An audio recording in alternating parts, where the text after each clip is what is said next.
Alrighty, Steeler Nation, welcome back to Steelers Nation Australia. I do hope my camera's all right and also my audio and internet. Things have been playing up recently. Um, Today, guys, we have a special guest. We have Daniel J from Save the Steelers. I'm going to bring him right now because I need help, and I have Steeler fans in here as well. I just saw your little baby too. Your baby's doing awesome. Your little Thank girl, you. future Steeler, future terrible towel waver. So, hey man, what's going on? I haven't spoken to you in a minute, man. How are you? I'm good, my man. Good. Got the new baby. Got the working in the channel. Just getting started again. Getting that kicked up now that the football season's starting to get in gear. Well, you are a busy man because you have not only do you have Drunk Turkey Show doing things over there, um, highly successful over there right now with your fellas doing that, right? You have Yeah. Stay the Steelers YouTube channel. Mhm. You're working for SCN, the behind the steel curtain, the guys who I used to work for, right? Right. Right. Yes, sir. And you're doing another YouTube channel with your partner Brittany, right? Yeah. Yeah. Me and my Yeah. wife have a channel called Scale of 1 to 10, where we So we rate stuff. my next question is, what's your next channel? Oh man, I'm not making any more. Like when my wife came up to me with the idea of like, hey, let's make a channel together and rank things. I was like, wait, what? You want me to do more? Yeah. So I I'll be honest, I was a little hesitant on doing it. And at one point I was like, look, you can do it. I'll record you, I'll edit it and stuff. I don't know if I have the time to do it. And we got things set up. It was fun. I was like, you know what, I'm gonna be a part of this. Yeah, big time. Well, with that kind of channel too, you can pretty much rate whatever you want to from 1 to 10. It doesn't matter if it's movies, like you said, you're doing housing, or if it's food or football teams, anything you want to, you can just rate and talk about it. It's good that you're both doing it as a couple too. It's fantastic. So I'll try and check it out. I've been busy as well. I think when we start, there's not much time. There's so little time to do things and watch things, but there's so much going on. But what I the first question I want to ask you: did you see the Joe Burrow incident today? I did, man. It's Yeah. What do you think pretty about that? scary. It's scary, Yeah. man, because it just tells you that any player can go down at any time. You know what I mean? Even, what Joe Burrow means to the Cincinnati Bengals, he's there, their season rest on his shoulders, on his arm. Big time. And, if he's out, they go from a team that could potentially be a contender in the AFC to a team that could be picking in the top five. And so it's pretty crazy, pretty scary for them. I never want anybody to get injured or anything like that.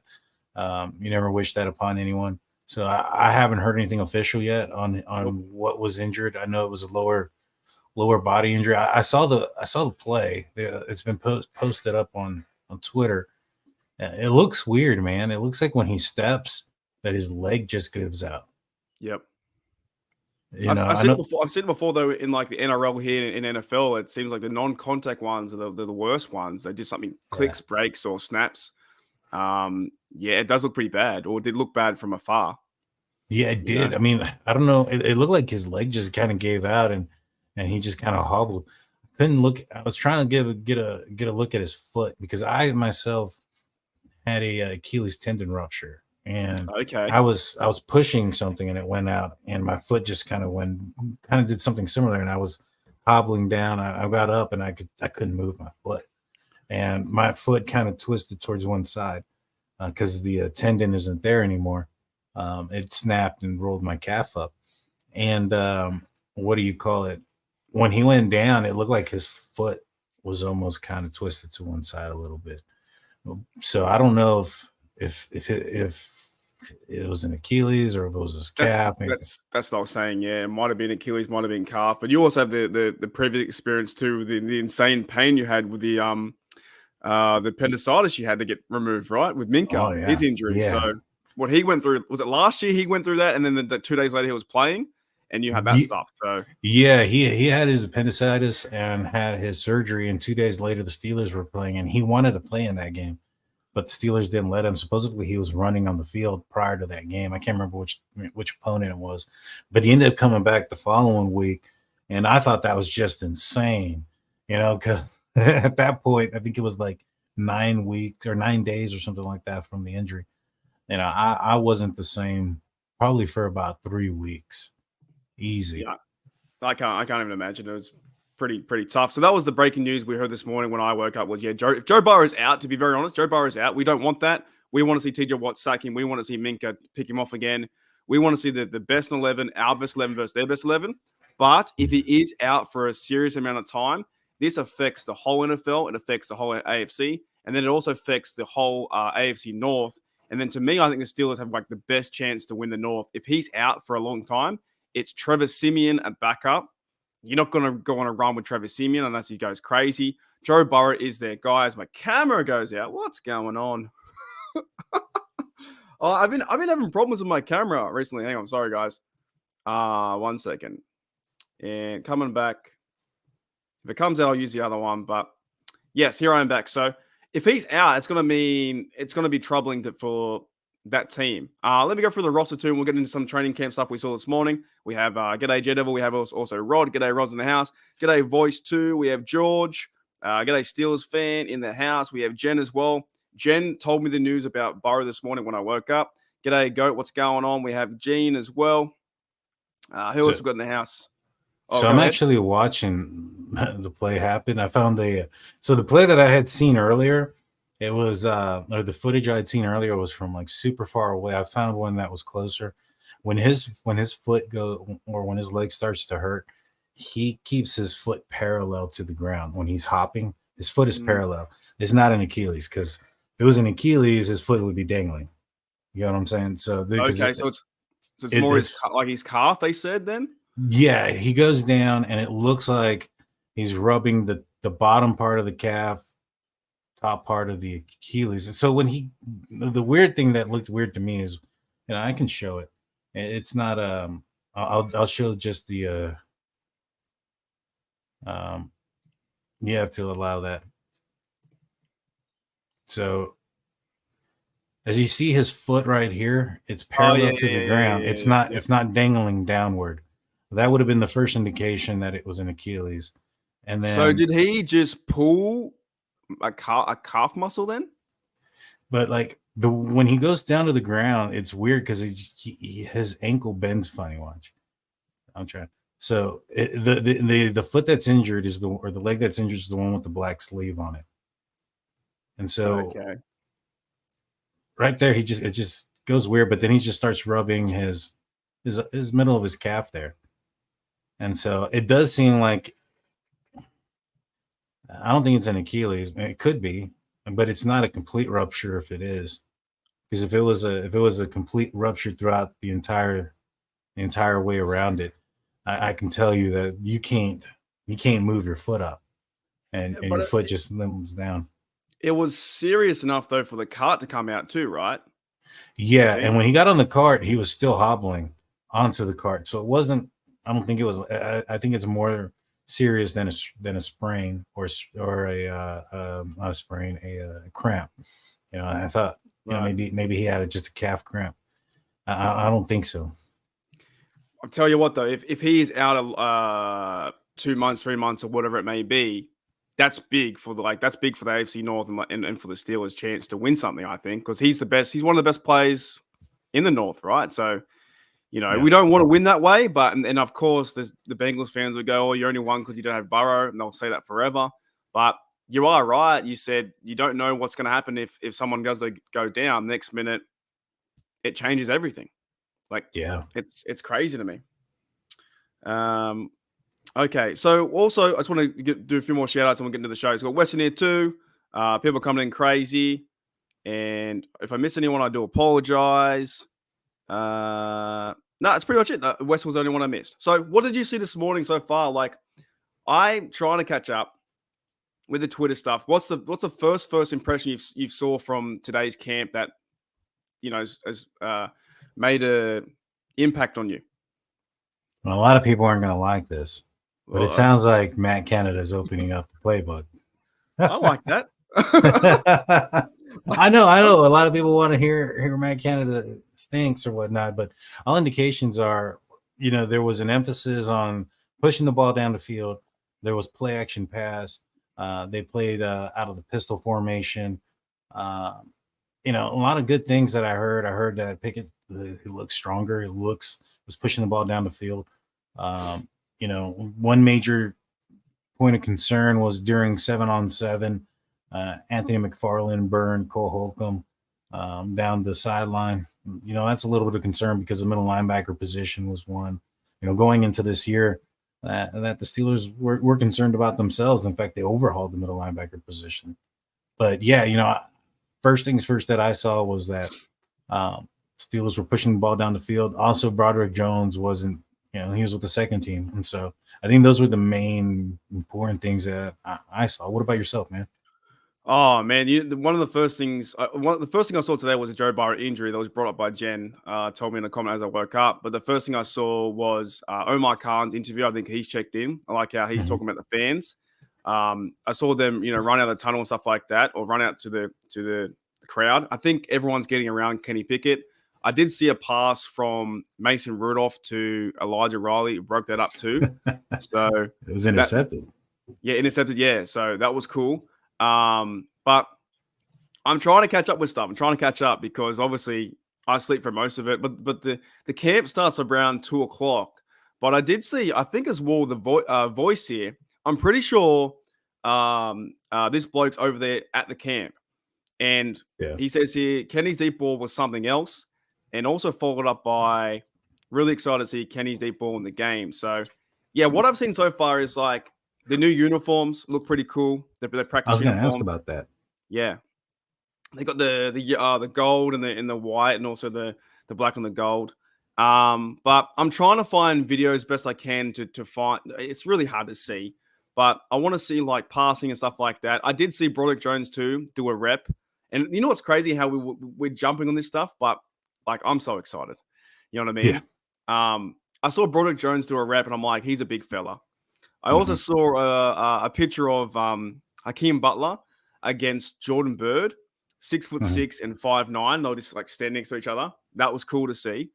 So yeah, there's a few things like that. And I think like until I can really, really check in and from my, I guess, fandom, I've got to watch a preseason game because then I can see everything. Do you know what I mean? Yeah. But all we can do now, and you went to camp last year, right? All we can do is rely on like the Steelers, beat reporters, right? But yeah.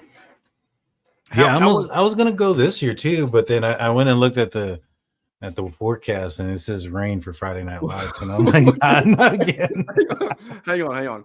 Didn't you get like stuck for rain like for like the whole day or something in the car? Not the whole day or anything. So I was there the whole day, and it didn't rain until right when it was about to start. I think the buses had just pulled in with the players, and then boom, rain, lightning. They just pulled in and then kept going. And I was like, son of a gun. And so I remember seeing you do a video. It was just pissing down, bucketing down rain. And I was like, you're in your car. And I was like, that sucks. Like you went from Texas, right? Texas all the way to Latrobe, and you're there, you're chilling out, you're ready to go. And you're like, damn. But you know what? I want to try and get there. I want to try and get there next year, hopefully if I can as well. So also too, shout out to my mate Keith as well. Keith, the cameraman, he's fantastic. He was at camp too. So a lot of you guys at camp. So welcome back, Keith. I've got the Arsenal DB. He's making some Steelers content too. Everyone's coming in. I feel like not only is this fun, it's fun for like the players, everyone around it now. And I know you're going to start pumping that content too. Like, how excited are you for the season? Like coming up? Oh man, I'm excited, dude. This is the time where everybody should be optimistic. Everybody's healthy. The holes that the Steelers had last year are addressed, at least in our minds. We don't know if these players are going to work out until they actually go up against another opponent who's trying to win a game as well. And so this is the time that everybody needs to be optimistic. I mean, if you go back to the last year and you watch where I was at and how I was talking about this team, it was the first like 4 or 5 games, from training camp leading into the preseason to the regular season, the first 4 games, where I thought this team was, had an opportunity to win every game. And then, reality started to sink in a little bit at that point. But this year feels a bit different even that, though. It feels like they have even 100. better players. You know what I mean? Like even better players at different positions than last year. I think last year the optimism was not so much that this team was going to go somewhere at the end of it. It was just so much more of like, all right, this is the new era. Big Ben Yeah. was no longer there. Yeah. Mitch Trubisky was, the bridge guy. Obviously, Kenny Pickett was selected as the first round quarterback, and so It's gonna do it all. It's playing up today. yeah, no, I hear you, man. And so, all those things. I was excited because of that. This year, it's exciting because the way this team has been, put together. Omar Khan and Andy Weidel, I think, have done a fantastic job in their first off season together. I think that Andy Weidel's fingerprints is all over this team as far as, the positions that were addressed, especially in the trenches. We both know how much we think about the trenches here. I've still got it. Hang on. I think I get banned every time I show it. Do I still have it? Yeah, I do. Right up there. There it is. So Matty Ryan's best performance, and I've got this one too. There it is. That's my first favorite photo. Where's he's working out for someone now, Marcus Allen. He's working out somewhere. Oh man, I can't remember where. There's a certain team. I think was it the Raiders, something like that. Nah, it might have been someone else. I think. I know. I'll check it out here in a second. But I'm excited about this season, man. I think this team has very good opportunity to not just be a team that's going to surprise some teams. I think this is a team that could actually compete for the division. I think they compete with every team. Last year, going into the season, going up against, if you would have thought that the Pittsburgh Steelers they're going to play a team like the Buffalo Bills or the Eagles or the Kansas City Chiefs at any point. You thought it was like a hope and a prayer that the Steelers would come out with a victory. This year, I don't think there's a team that falls in that category against the Steelers. I think this team can go into any stadium and compete against every team. With that said, yes, there's a bunch of new pieces, and I think there's going to be some growing pains early on. That's to be expected. But I think this team, it's a long season. I think it's going to come together, and I think they're going to surprise some people. And I think they finally get a playoff victory this year. How far do you think this team can go? As my camera is freaking, I'm not even touching anything. This is what my stuff is like all over the show. I won't touch anything, I swear. I think they can go to a playoff victory. I think as well that Omar Khan came out and was really high. He rated what they did this season, getting pieces together. I think you hit the nail on the head saying there's no team we can't beat. Not even the 49ers. We can beat them. Buffalo Bills last year, the Eagles, yes, they absolutely creamed us for sure. But there's no team, in my opinion, that the Steelers can't show up and play. And if the Matt Canada offense looks better, I think they introduced like a new formation with more play action stuff today too. And it's only day one. So wait till we move things around, get things moving. And I like the overall confidence of Mike Tomlin and Omar Khan as well. It's like they know they have big guys up front now. They know they have guys that are big on the D-line, stuff like that. They understand who they brought in, and they like scrap plays they need to get rid of. I like the confidence of the team. It is a new era. The Big Ben stuff, I think, kind of went on for 2 years too long, maybe possibly. Even though we were winning games, it kind of felt like it was just went on too long. Kenny Pickett's year 2. It feels more fun, more exciting. And of course, if Joe Burrow is out, this is it's open for anyone. Anyone can win the North. Maybe not the Browns, but it could be the Steelers versus Ravens, because Bengals, they can't win without Joe Burrow, I don't think. But overall, the Steelers fans should be optimistic to win a playoff game and then see what happens. But I got a comment here too from our mate, Dwaylen here, the Arsenal DB. He says, "What's up, guys? What do you think about JPJ? Did you see any footage on JPJ day one? I haven't seen any yet." I haven't seen any footage, but I've heard just that he held his own. There wasn't anything of a splash, but he was able to lock down George Pickens at certain points. He went up against Calvin Austin, was able to not offer up any big plays or any of those things. I didn't hear anything negative about it. He didn't get burnt or anything. I think that he may have gotten handsy once or twice. That's what I heard. But that's kind of his MO. You know what I'm saying? That he's going to get a little handsy. I would hope not. That's why it's there, because you can use it in so many situations. No, that's good to hear. Also, because there's a few guys in the chat now that were there at camp today. Where was it? Keith is there as well. Joey Porter looks legit. Had a blanket coverage on most men today, man to man. His length is a real strength, because he's got those big long arms, right? Big long arms, and he's got and Corey Trice as well got the big long arms. So that's good to hear too. First day, really, Yeah. I mean, the other thing is, I think that everybody was looking at was the slot cornerback position. It looks like, I did a live yesterday, and I was talking about who my dark horse, my surprise 53 man roster, you know, player that's going to make the team is going to be Elijah Riley. And I said that yesterday. I Yeah, said, true. So you call that? Yeah, you called it I, before the I, pick.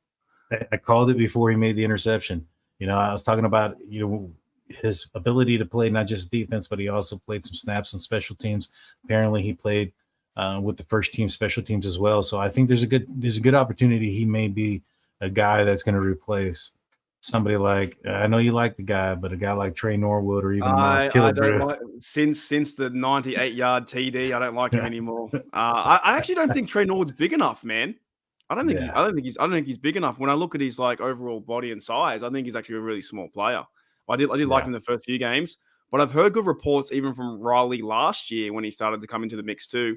And I saw bits of your video yesterday. I think you went through a few things where you were naming captain and stuff like that. I must have yeah, missed the part where you said Riley, but it makes sense because they need a slot guy. They need a guy that they need also the backup corners. And if he's making plays, and I think he was there last year. He came from the Jets, right, Riley? yeah, yeah. He I was with think. the Jets first.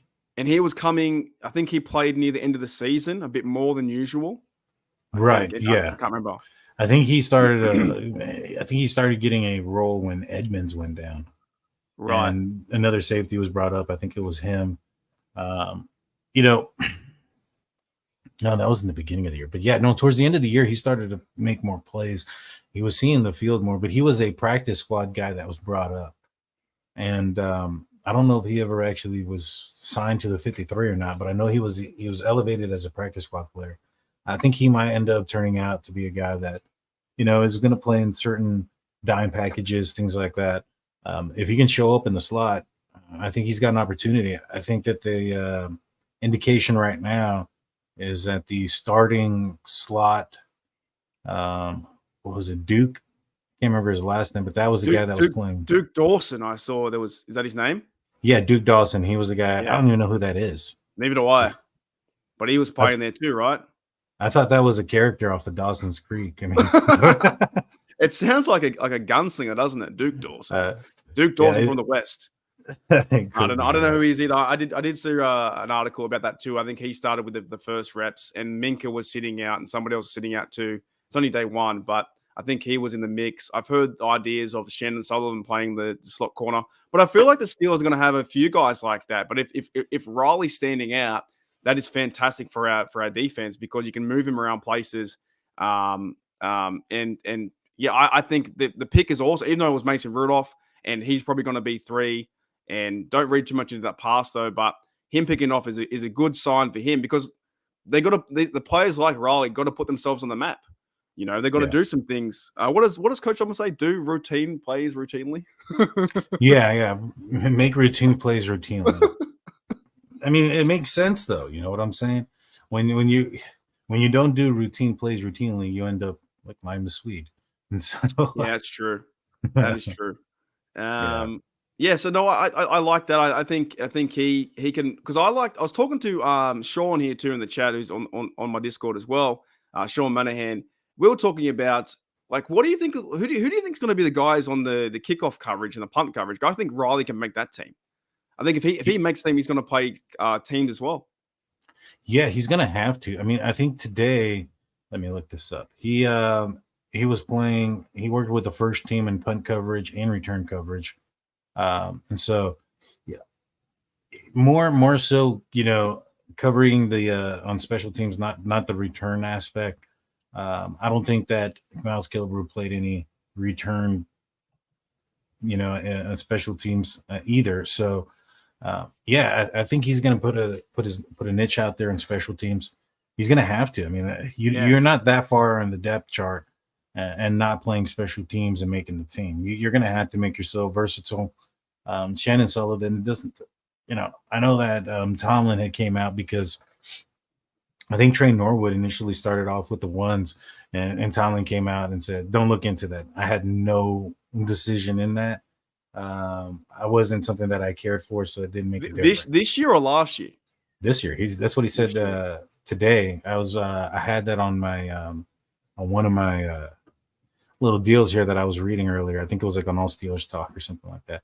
But yeah, that he had came out and said, don't look too far into who was playing, the depth chart as far as the slot cornerback goes. He had, that wasn't his decision as to who went out there. But in the same paragraph, it stated that it appeared that Duke Dawson was the guy that played the most or appeared to be the starting slot cornerback. Do you know what, though? It might be a good thing, like for some of these players, like a Trey Norwood, if he were to go to the practice squad and no one picks him up, and then maybe next year has a chance because to get the reps and just, he's still a 7th-rounder pick. I was really high on him because the first game I just kind of fell away. But yeah. I agree with what Tomlin says. Things are going to work themselves out in no matter where players are. And you can't just go, this guy's going to start. But, players like Riley making plays on the ball, it's going to give him that extra – like kick and go, okay, he's going to be here. The coaches know what's going on in those who's standing out. Keith here as well. The breaking news from Keith, because he was at the camp today too, says 2 rookies who look really good, and I want your thoughts on this: Keanu Benton and Nick Herbig. What are your thoughts? Massive human, Benton is. You see, I hadn't heard anything about Keanu Benton, but that's good to hear because I think if we can get him out there and he can be productive out there with a Larry Ogunjobi, Cam Hayward, Alex Highsmith, TJ Watt. He's a big guy. He's like a bear. Yeah, I mean, that could be a daunting, defensive front.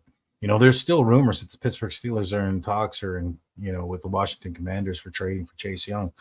And so, what do you think about that? I don't think that's going to happen, but what do you think? I don't think it's going to happen either. If anything, maybe perhaps the other rumor is that it's the Steelers and the Ravens. Maybe the Steelers are trying to drive up that value against, for the Ravens. So it's not something, cheap or whatnot, but I don't think it's going to happen, but you never know. And if it does, this would be a dangerous front in my opinion. But yeah, I heard about Nick Herbig. He had 2 sacks, both on LaRaven Clark, which on its surface, it's going up against the backup. It's going up against the second team, tackle, but LaRaven Clark has 36-inch arms. And one of the things that was, talked about heavily when it came to Nick Herbig and, one of his downsides was the fact of his length and size. And so for him to get around and be able to get through somebody who's got that length, I think this is huge for him.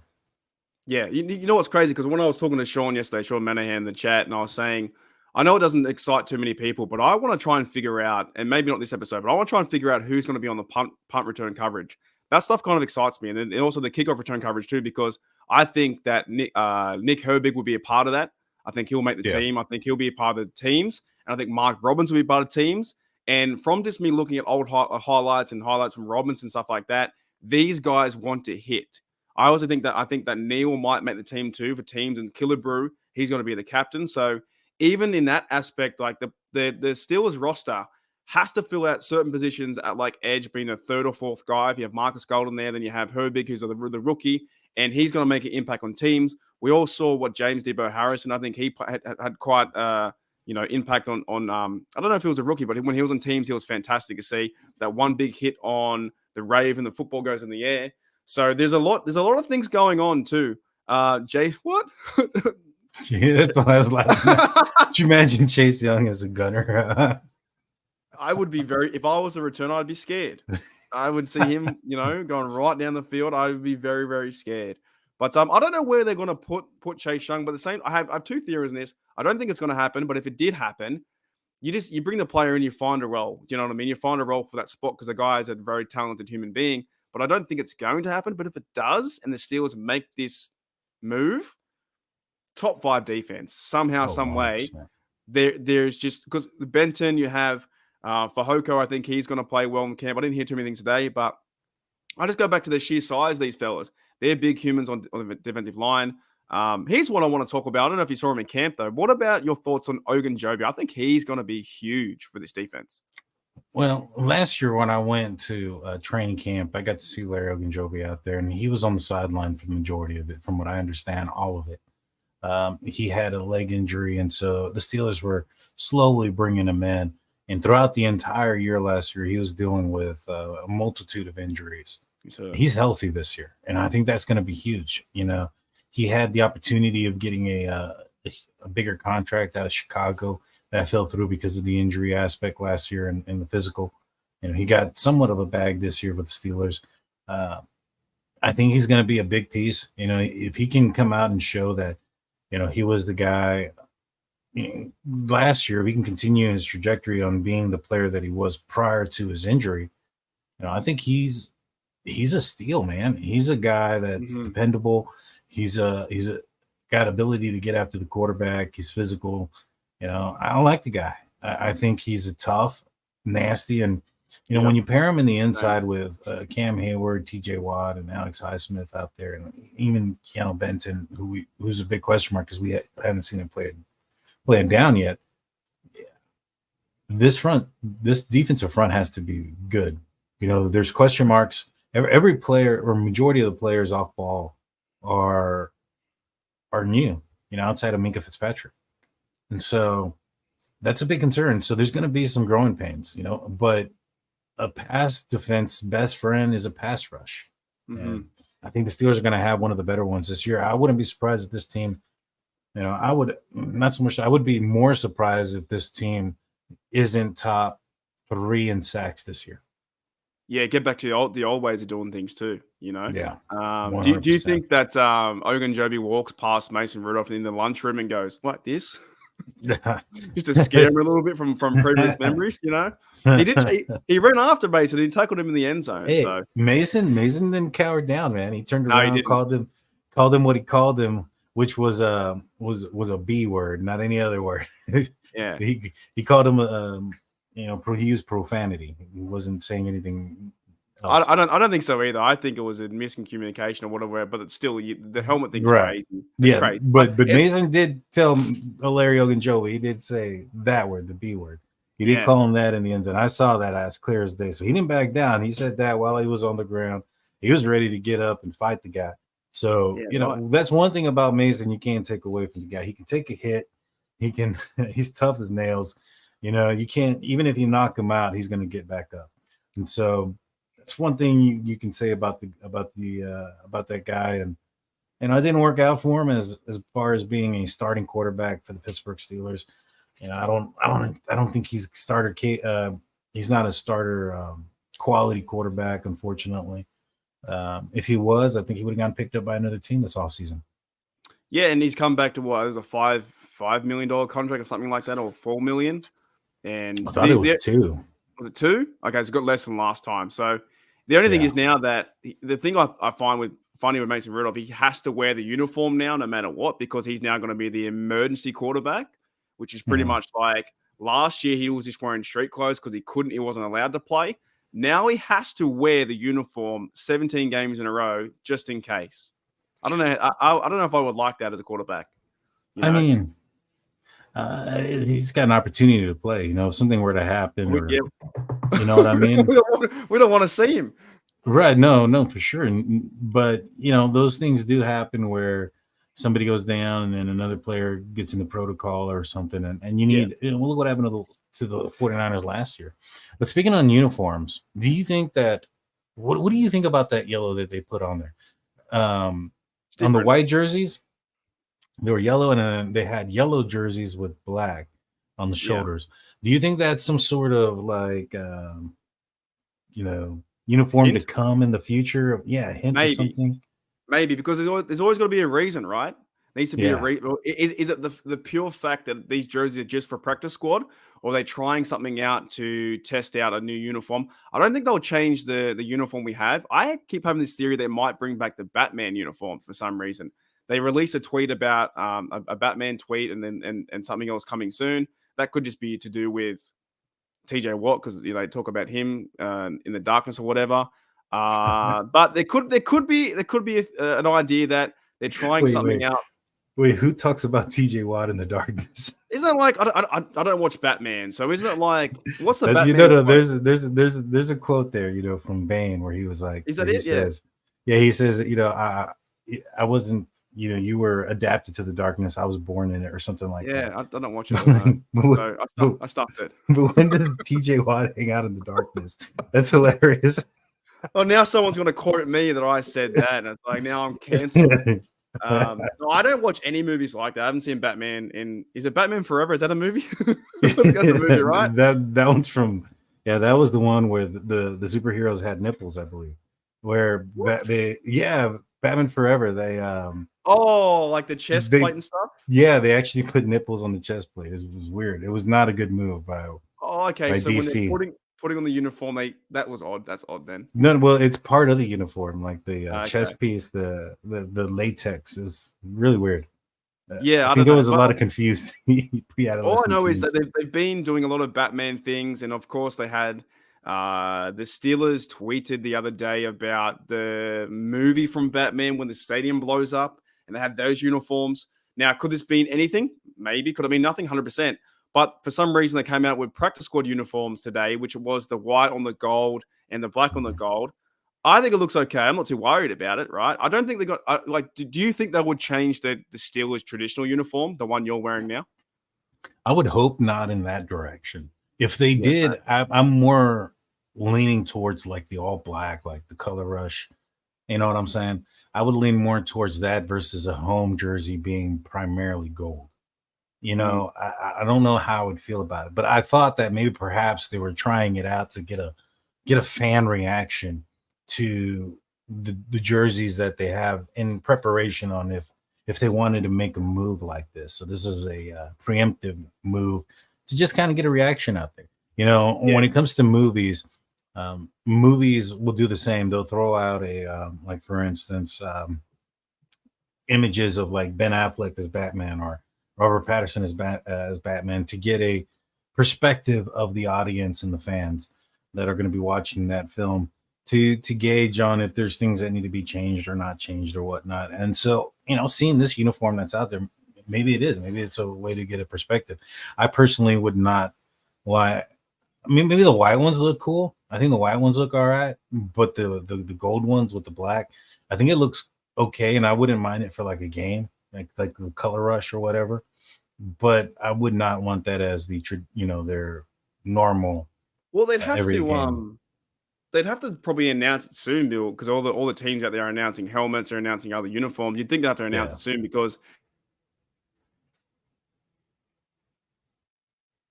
2 for Monday. So I would say the next few weeks they're going to announce something, but I'm not too worried where they're going to change everything with the Steelers uniform.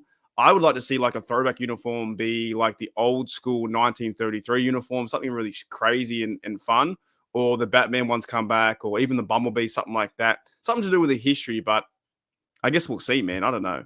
and I like the block numbers, man. I think they just look Yeah, they're pretty tough. cool. You know, the Yeah. block numbers look tough. I would prefer going back to the block jerseys. When was that? They had that during 70s, right? No? Well, I think No? they had it up to like 90s, man.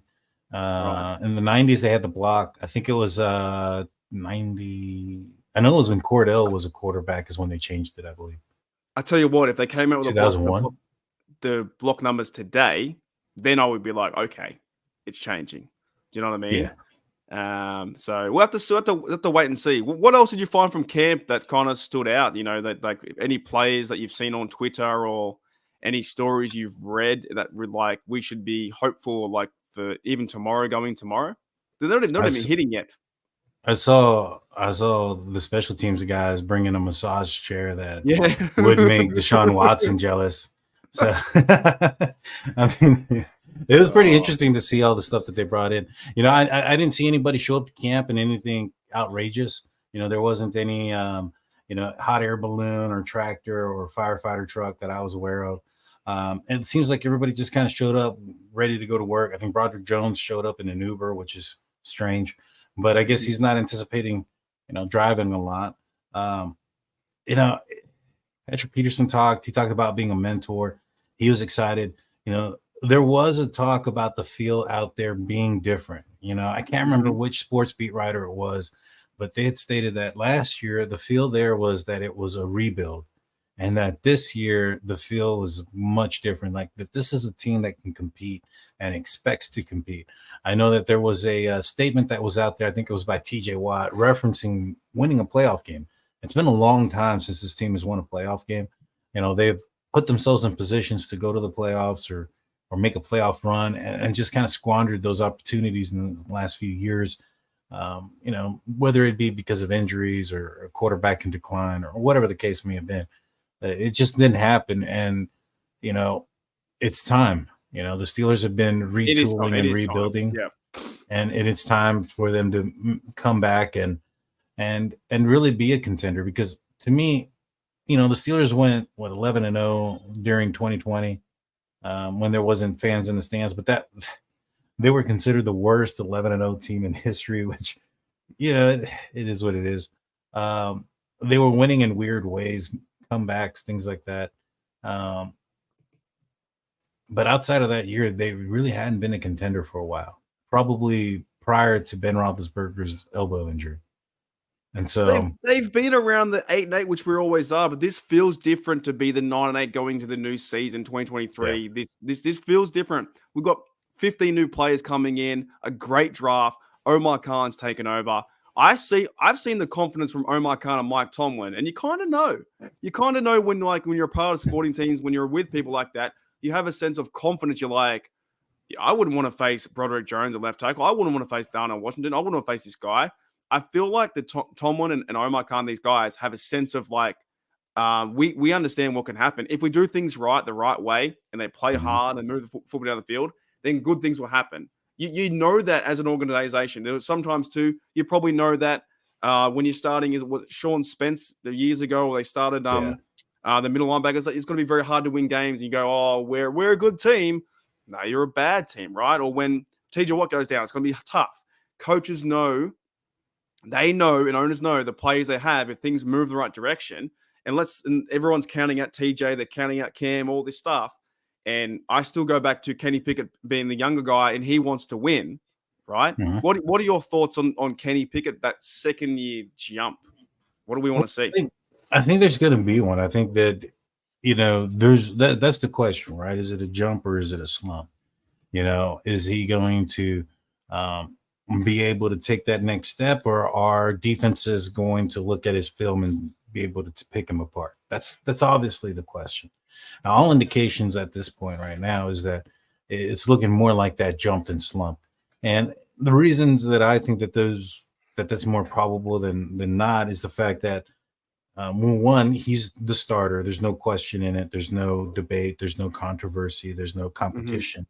Any of those things. He's going in there. He's a starter. He's known that this entire offseason. Last year, majority of the offseason was, in preparation for the draft, going to the combine, things of that nature, and not really preparing himself for an NFL season. And once he did get into training camp, he was the third string guy. So he didn't even get any preparation when it came to playing with the starters. And it wasn't until he got put in as a starter against the Jets or against the Buffalo Bills where he started to be a part of the offense, so to speak. He mentioned that he didn't really have a relationship or conversation with Matt Canada up until that point because everything was tailored around Mitch Trubisky, getting Mitch ready, getting Mitch comfortable, and getting the players around Mitch to build and be comfortable around him. And so when Pickett comes in, plays, 4 teams, the most difficult part of the schedule. You had the Bills, the Eagles, the Miami Dolphins, Tampa Bay. And those were all defenses that were tough at the time. And tough teams. In fact, one of them ended up being the NFC representative in the Super Bowl. And it was, daunting. And you're having a rookie quarterback who you didn't know anything about as far as like his likes, dislikes within the offense that was tailor-made for Mitch Trubisky. It wasn't tailor-made for him. And so there was some bumps and, there was some growing pains there. That's not going to happen this year. He's had the opportunity to go and practice with his receivers and running backs in Florida this offseason. He's had the opportunity to, learn the playbook. And from all indications, it appears that they're opening it up. I think that there is absolutely no way that he regresses this year. I think he does move forward. How much he moves forward, that'll be, we'll have to see how that works out on Sundays. I think the pieces are there, but at the end of the day, there's a lot of new pieces there. Seumalo, he's new to the team. Yep. Broderick Jones, if he ends up starting, which I don't know if he does or not. Dan Moore apparently is looking pretty good out there. And that's a good thing though for Dan Moore to start, or to look good out there, and we have Jones for the future. That to me is not. It's a good problem to have. I agree 100%. Regardless of the situation, the play is going to be better on the left side than what it was last year. Yep. And so, you have, Dan Moore is probably going to be the guy. If that ends up being the case, then that's somebody that's familiar with the offense. You have that one new piece. Now, if you end up getting Broderick Jones in there, you have two new pieces. It might take some time for that side to build chemistry and come together. But one of the best things about Seumalo is, his brain, man, is what he got above the shoulders. He was highly touted by or highly given praise from Kelsey, right, center for the Philadelphia Eagles, as being one of the smartest players he's ever played with. So, having that kind of player next to him that can bring him up to speed, so to speak. But I'm excited, dude. I think this team is going to be able to move in the right direction. I think this team's going to be a playoff team. I think they're going to actually win a playoff game this year. How far they go after that, we'll see. I think so too. What are your thoughts too? I think I heard from one of the analysts or beat writers out there that Kenny Pickett is rooming with Allen Robinson. Have you heard that? No, I heard that maybe it was Allen Robinson, but I thought it was a different receiver that was. Is it? Could have sworn it was. I thought it was Robinson. I could be wrong. No, I thought it was a younger guy that they brought in to mentor, so they can. Maybe it was Calvin Austin. Maybe it was George Pickens. I don't know. Maybe it was Kenny Pickett. Let me know in the chat if you guys know. I heard from I think it was on a Steelers Nation radio. Someone said that Kenny Pickett was rooming with Allen Robinson. I think if that is true, that is fantastic for this offense, because you got the vet, with Kenny, and they've been working out all off season as well together. But I couldn't find any articles on it. I heard it on Steelers Nation radio, right? So I think that even getting that guy coming in and him on the cheap deal and stuff like that, we traded for Robinson, right? I think we did. Right. Yeah, we traded. Robinson was a part of the Los Angeles Rams, and we got him for basically nothing. Yeah. So I'm pretty sure my source could be wrong. And if I am wrong, well, that's part of the show that we just cut out later. Oh, well, hang on. No, Jen heard it too. So it must, because if Jen's all over it as well, she breaks all the kind of news. So I thought, Kenny Pickett and Allen Robinson working together.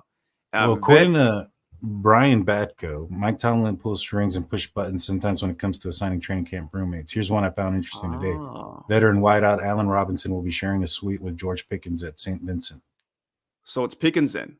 Yeah, it's Pickens and Allen Robinson together. That's what I heard earlier today too. Okay.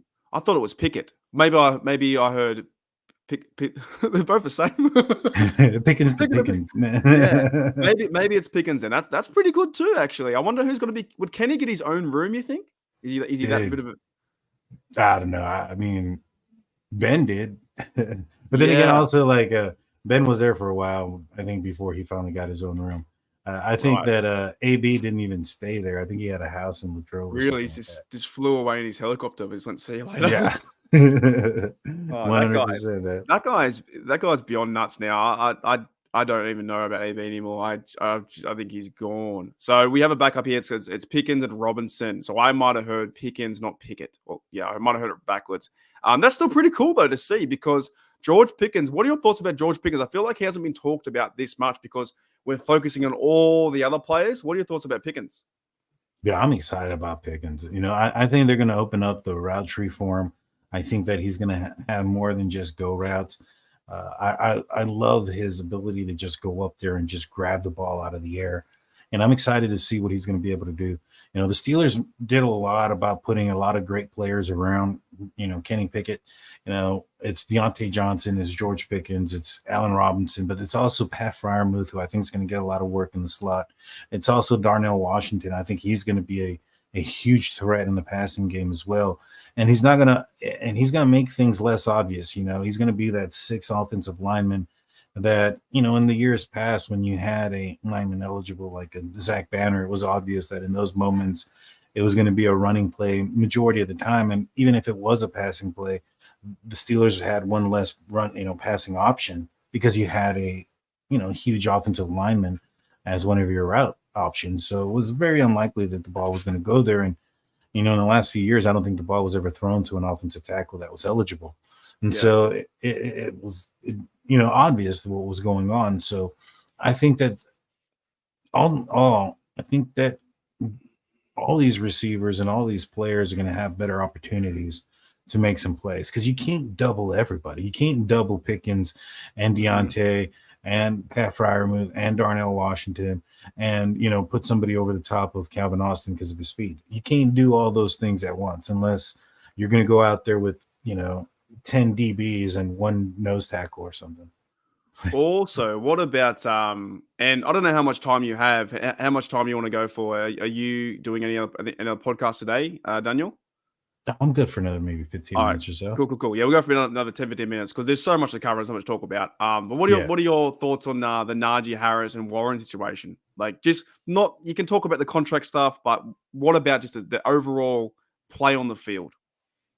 Yeah, I don't know, man. I think Jaylen Warren is going to make a strong argument for him getting some more playing time. All indication is he came in looking like a beast. He made another, he had a body transformation of his own going into the second year. Strong, fast, quick. I like the way he reads the offensive line and finds the holes. And when he finds a lane that he wants, just picks it and goes. I think he made Najee Harris a better running back last year. He did. Last year we saw some shake and bake, and we saw Jaylen Warren hitting the holes and going straight, and we started to see more of that type of running coming from Najee Harris. And so I like the 1-2 punch. Last year, if Najee Harris, going into last season, if somebody would have said, "Hey, Najee Harris is going to, could go down for a couple of games," you were really concerned. This year, if somebody said, "Hey, Najee Harris might, miss out on a couple of games, Jaylen Warren's going to step in for him," you're not as concerned, in my opinion.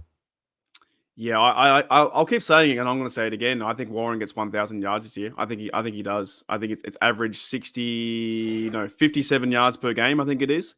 I think he gets 1,000 yards. I don't care. I reckon Najee gets rushing. Wow. Yep. Going for it, man. I'm going for it. How much do you think Najee gets? 1,000 as well. I think we have two backs get 1,000 each. Because I was trying to figure it out. They're going to run the ball more. I think Warren will get about 45%, maybe 40% carries or 40% carries. There will be injuries along the way. I think Najee will take some time off depending how he goes, But I feel like if Warren's playing and playing well and he can average 57 yards per game, that equals to about 1,000 yards. So I think he'll be the fresher guy. And if we're winning games and moving down the field, third and fourth quarter, I think he's the guy that's going to break like 20-yard runs, 25-yard runs. And he's checked in. He looks bigger in the offseason. He came out today. I think he said he's ready to run over someone, ready to hit someone. Warren reminds me of a football guy. He just loves the game. He's undrafted. And I love those kind of players who love to play Steelers football. I love Najee too. Don't get me wrong. I want to see Najee be successful. And I think he will be because he does all the hard yards. He takes the first reps and runs the ball when the defense is ready and fresh. And then next minute, Warren comes in. I just feel like if the Steelers are going to be successful this year running the football, I reckon Najee can get 1,000 because that's kind of expected. But then the other my bold prediction is that Warren gets 1,000 running as well. But don't forget also about him catching the football outside the outside the numbers too, man. Yeah, bold. No, 100%. Bold. But I also think that Jaylen Warren, if he ends up coming out and just showing up like that, I think he can also cost Najee some money too. Najee's going to be coming up on a, if Jaylen Warren shows him up, then those are reasons why that position is devalued, in my opinion. You can get somebody a diamond out of the rough, an undrafted, running back, and make some noise if that ends up being the case. You know what I'm saying?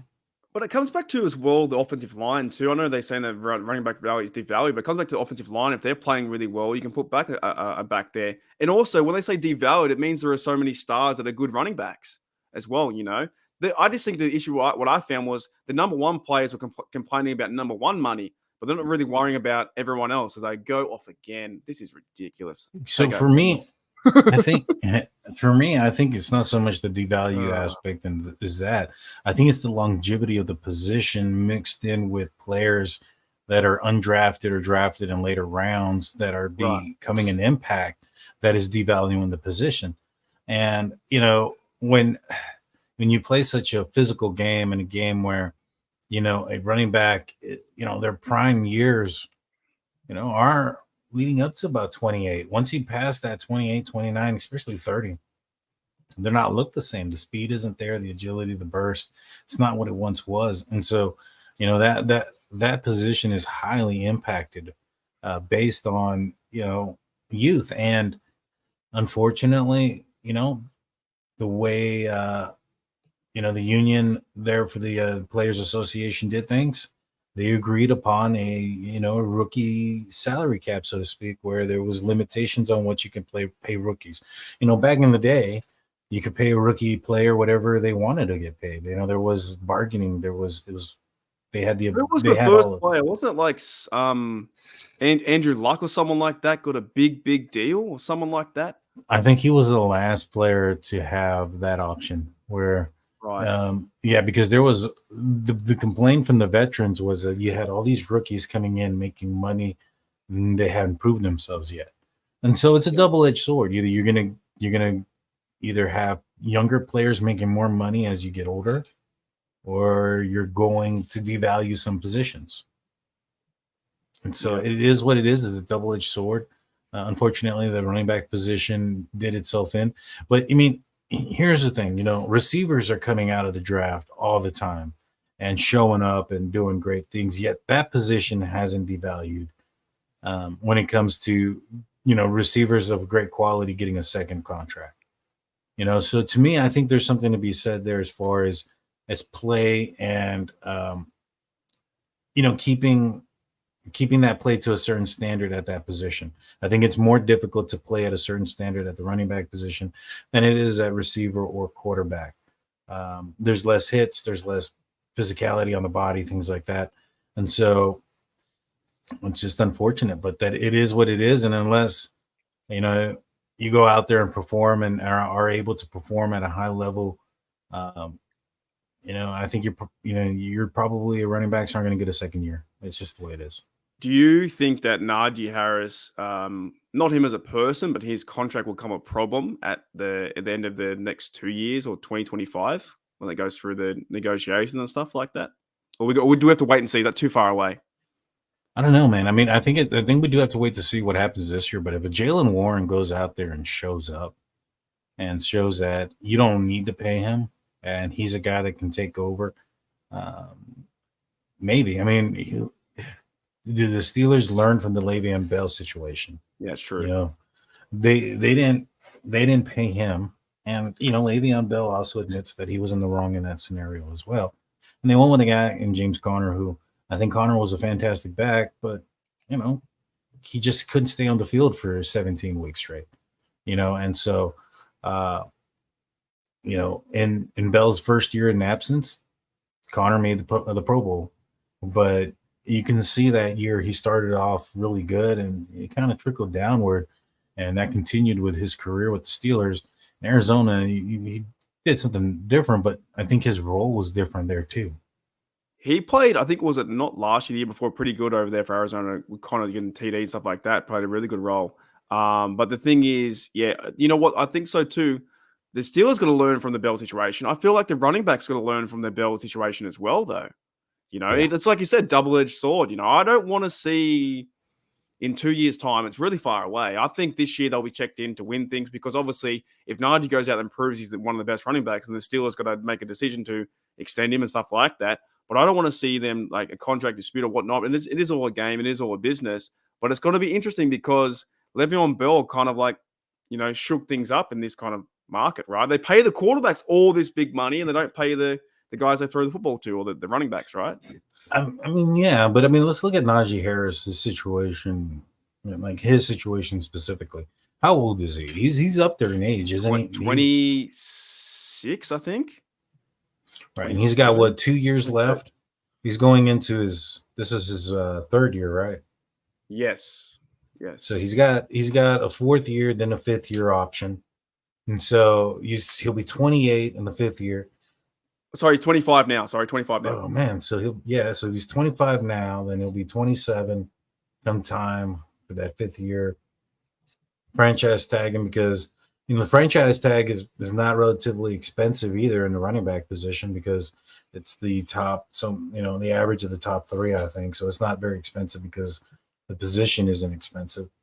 So I think you pay him a little bit more on the franchise tag than you would probably pay him on a year-to-year basis, but you don't have the risk of signing him to a long-term deal. He's 29, 30 years old at that point.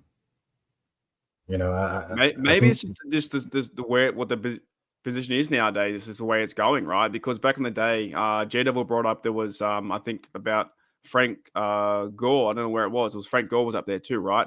But it was even look at the days. The days are gone now. Daniel Tomlinson, Adrian Peterson, those guys that were running backs for 13, 14 years. And so these running backs now can't even get past the first contract without injuries. And the way that the NFL, the business is moving now, the teams don't want to pay the guys because they can get replacements that come in. Like who was the Chiefs running back? They won the was it I can't remember the round 7 guy Pacheco round 7. Oh yeah. So that's an example there too. Like they're in a tough spot. They're in a hard position, but they're in a very tough spot, I think, for both sides to win.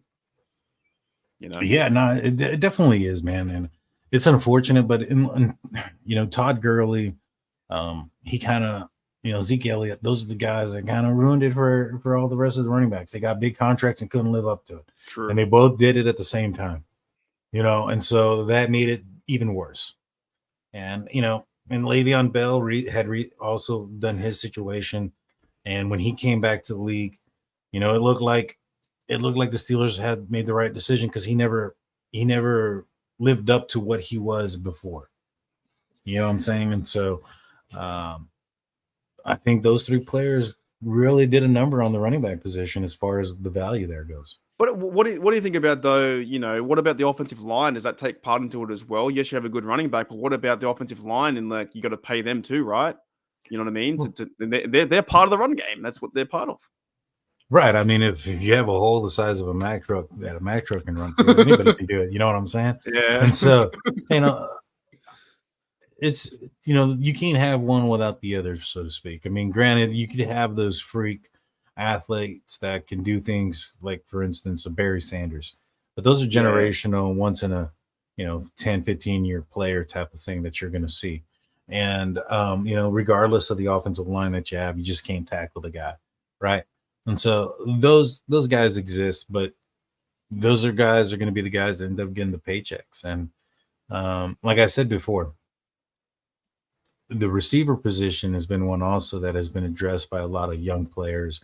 And there's been the argument that you shouldn't have to pay the receivers, but yet receivers are still getting paid. I think it just has more to do with the position and the play that's out there demands it. If a player can go out there and put up some, godly numbers, then they'll attract the contract that they want. They won't. The best thing too is like the way contracts work out now, that they don't have to think about paying Kenny Pickett for what, 3 years or three or 4 years now. So I don't know, man. I mean, when do you want to get that done? If he shows up this year, I would like to get that done. I'd want to get that done sooner. You want to do it as an extension, right? So that way you utilize. So let's just say, even if you do it like next year, right? At the end of next year, at the end of his 3rd year, going into his 4th, you decide to do the extension. It's an extension, you're not. And so you end up locking him in for his 4th year deal on his contract, on his rookie contract. He plays under that contract. He plays under the 5th year contract numbers. Obviously, he's going to get some signing bonus and some upfront money to compensate for his contract. But what's going to be counted against the books for the first 2 to 3 years are going to be what he would have gotten on his rookie deal, which would alleviate a lot of money for other players. And by the time that 56 year comes into play of his contract, where it would be hit quite a bit, the hope is that the market would have gone up, the salary cap would have gone up, and that the value there would still be great because he's playing under a contract that was signed a couple of years prior, if that makes sense. Yeah, we'll do one last question on the contract, then I'll go back to you with some more defensive stuff. But Michael Robbins here says Pickens is going to wait for one to contract. Also, what about a package deal with Pickens and KPA? This is all, if things go the right way, and we hope they are. We think they're going to go the right way. But you'll probably see that, right? You probably see them together for hopefully the next 10 years. I would hope so. Pickens is also going to want a contract, but that one, he's a second round, so he would have to be taken care of. Decisions would have to be made probably around the same time, I would guess. But to me, I think with Pickens, it's not so much a guarantee. And I go back to me, I'm not one to pay receivers, to be honest with you. Unless you have an Antonio Brown, generational talent that is just worth that, right? Mm-hmm. Outside of that, if honestly, with what we've had on the field here recently with Deontay Johnson, I wouldn't pay Deontay Johnson over going out and getting a first round receiver. What about you? Would you pay Deontay Johnson $25 million a year over going and drafting a rookie in the first round? Probably not, to be honest. When you really start thinking about it, you can build the team, I think, around the offensive line, you can build the team around the defensive line, the trenches, the quarterback, pay him, and then some key pieces here and there, which they're doing anyway with TJ Watt and Highsmith. And I think you can just add players through the draft for the 4 years, right? So, but I think at some point though, I guess if the player like Pickens plays really well and the Steelers can't figure it out in 5 years' time, whatnot, then he'll go to another team, make his money. As it seems to happen, teams seem to draft the guy that this team can't afford to stay. Obviously, he goes to another big team and he goes over there, right?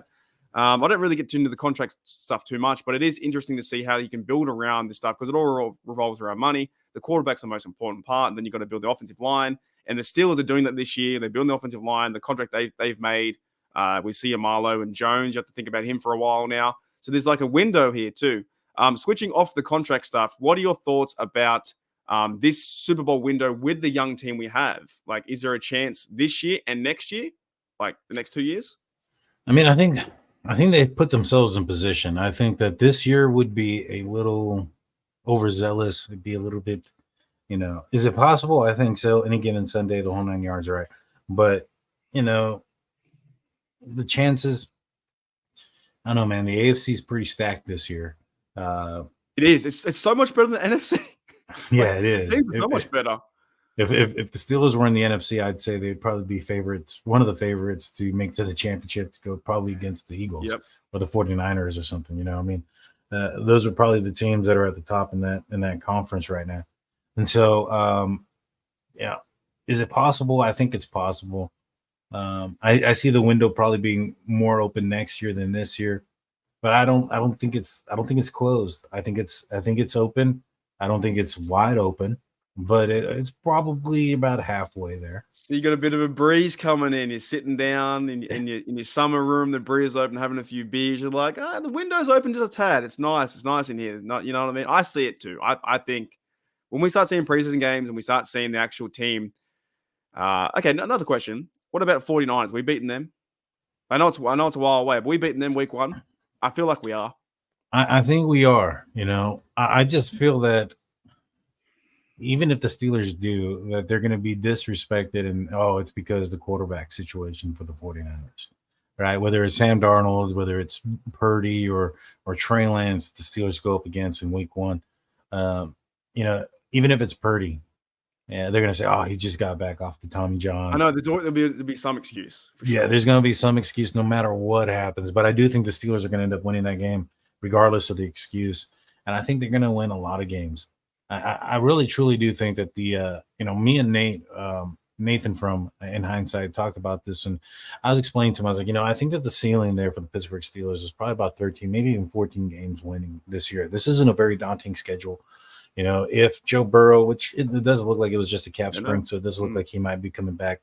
But, I think Joe Burrow and the Bengals are going to be the hardest team to go up against. But I think they lost some players on their defense this offseason, so it might be leveling out that playing field against them because when it comes to the Bengals, I don't think they're solely on Joe Burrow.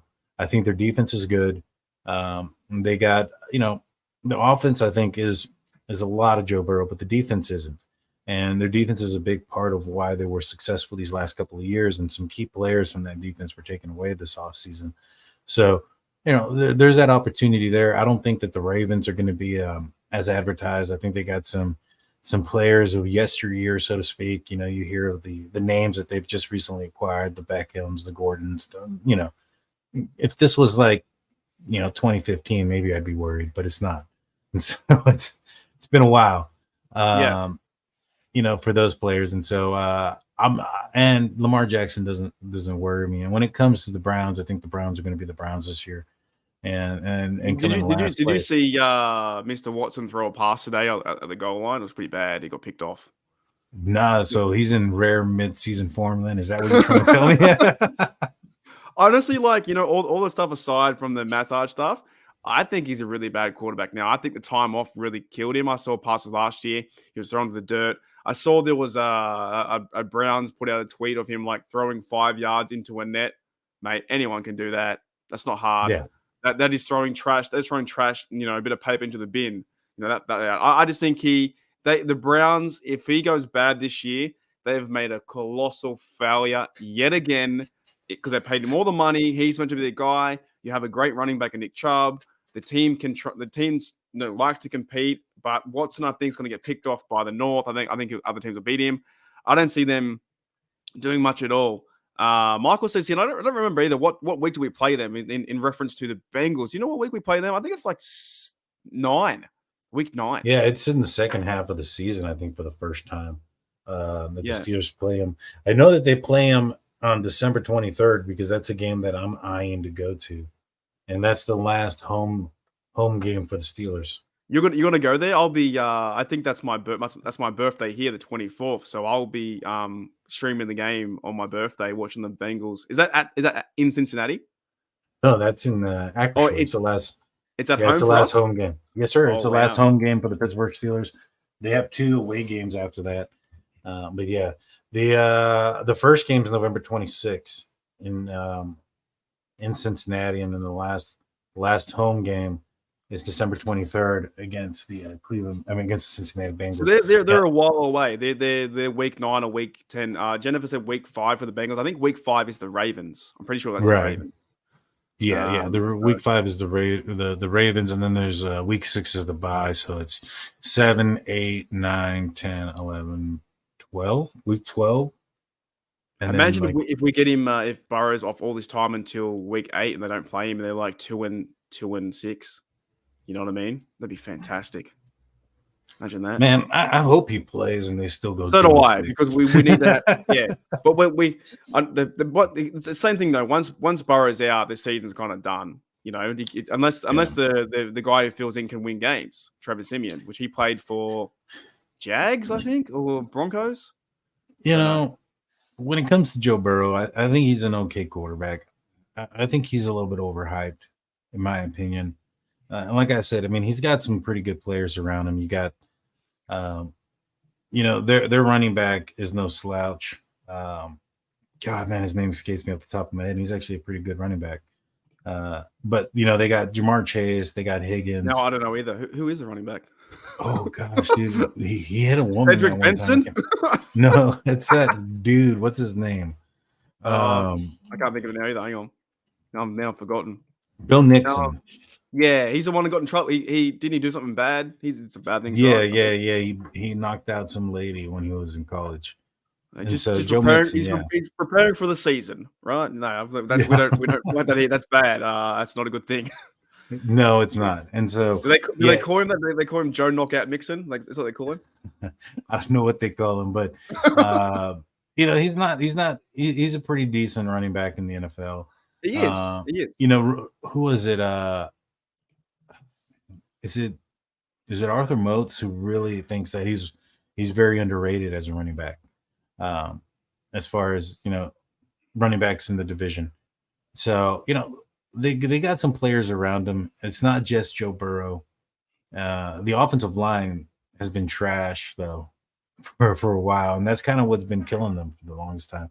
But yeah, man, I think Joe Burrow is highly overrated. I think the team themselves have been better than what he is. You know what I'm saying? We did a podcast I think last year, and I told her that the Bengals are overrated, and it went not viral, but it really pissed off a lot of Bengals fans because the minute you do that in there, you tag Bengals in there, and they were going off in the comments and like, see you week one, see this, see that, and I was like, then I went back because I'm spiteful, and I wrote down, oh, what happened week one, you know? Yeah. I don't think he's the best either, man. I think he's good, but I think to me there are some guys who the NFL talks about, and the new quarterbacks for me aren't the same like we saw back in the day with like the Mannings and the Bens, stuff like that, and Tom Brady's. You have now the Herberts. I don't really find him. He's okay, but I couldn't win the big game, the wild card. You have Josh Allen, but I feel like Josh Allen goes into a playoff game and throws 2 picks and loses. Mahomes is Mahomes. He's unbelievable. Joe Burrow's up there. He couldn't finish a game. So there's a lot of quarterbacks like that. I feel like I don't want the media to ever say Kenny Pickett is elite in one of those guys because there's so much pressure. Just be a good quarterback, have a good defense, run the rock, and see how you go. Right? That's just me. But yeah, but I think that Kenny can be that guy. I think Ben would have had a lot more publicity and a lot more, recognition if it wasn't for the off the field issues that he had early in his career. It's the whole time. The very first article after his retirement on Channel 7 News here, it was talking about this guy retired today because of those actions. Mm-hmm. The very first article after he retired was going back all the way back then. They never talked about it since that day, but the minute he retired, they brought that thing back up. Right, exactly. And so, I think that he didn't get the recognition that he deserved because of that. And, Kenny Pickett, from all indications, is probably not going to fall in the same stuff, right? He's a married man. He seems like a God-fearing man. So, it seems like he's going in the right direction. Ben ended up becoming a married man and a God-fearing man, or more in his faith, and we've seen his life turn around. And so, 100%. Kenny Pickett is, in my opinion, there as well. I think that he could, he would be one that would get the recognition if he can put up forth, the numbers. Is he going to? We'll see. I like the reports that I'm seeing out there about the strength of his arm and the increased strength and the willingness to throw the ball down the field. I'm excited, man. I mean, if this team can really open up all aspects of the field and really make defenses play them honestly, that's going to do wonders for the running game, all across the board, time of possession. That's going to help the defense out, keep them less on the field. And it's a formula for successful football. It really is. And I think they're on the right path.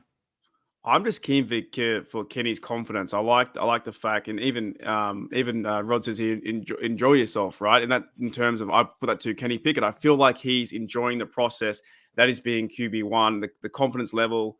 I think it's fun. And another comment I saw too from Pittsburgh 2086, I fully appreciative of being under the radar. I think we are very appreciative of that because you just want to see them play football, win some games, and Kenny Pickett. You know what? I just want to see him. I want to see him crack a beer, be confident, go out there, sling the rock, and everyone likes him. And you know what? I don't think everyone liked Big Ben. He sort of had the ego, and I love Big Ben for what he did for the organization. 2 Super Bowls, he's fantastic. But it is now the new era. It's Kenny Pickett era.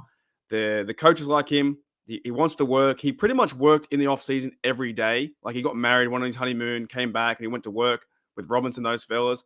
All the players like him. Peterson likes him. He's checking in. So hopefully he can turn that onto the field, and he's just like, if you have some confidence at the quarterback position, this is going to be awesome to see because I'm excited too, man. I'm excited too. Any last thoughts? It's been 1 hour and 20 minutes. Any last thoughts you want to kind of wrap it up in a nutshell? Because we could talk for 12 hours.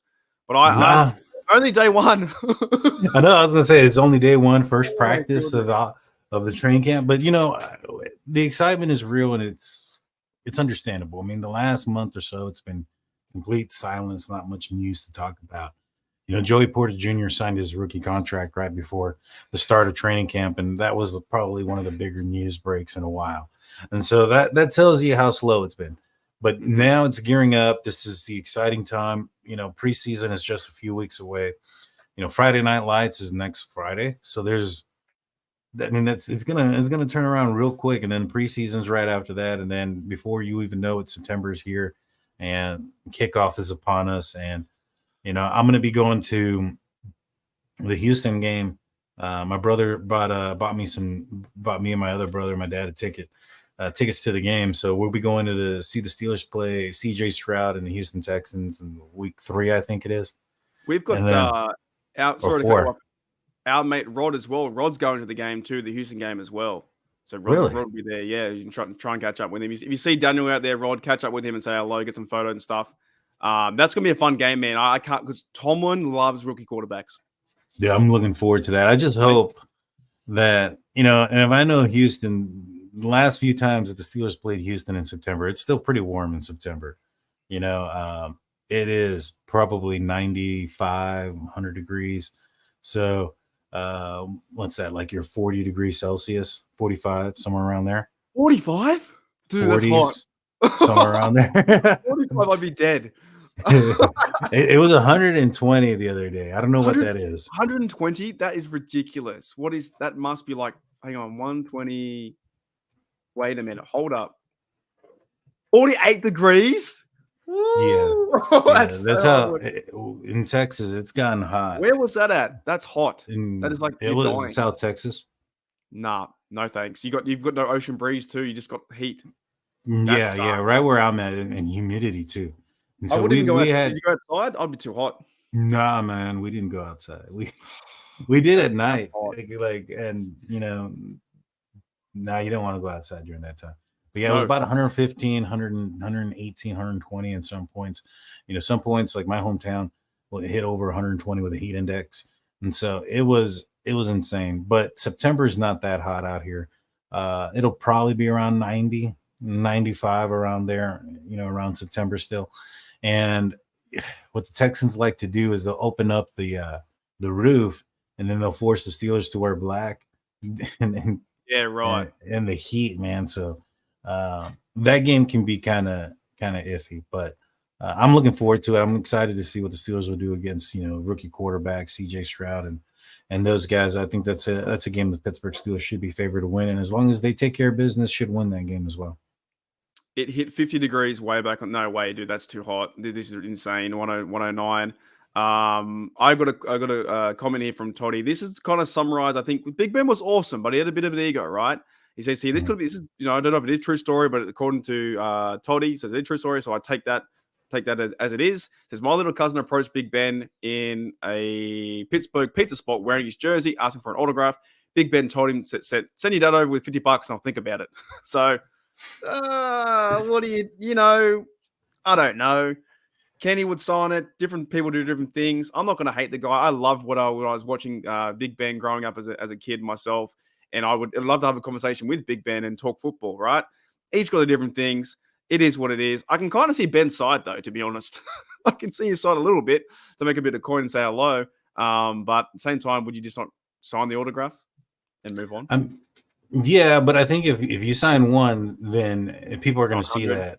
And then all of a sudden, it's just going to start compiling. I mean, Mark, when you go and visit, Acrisure Stadium, you're going to understand how that is when one person asks you for your autograph, and then all of a sudden there's going to be a line of people thinking that they're speaking to Christian Kuntz.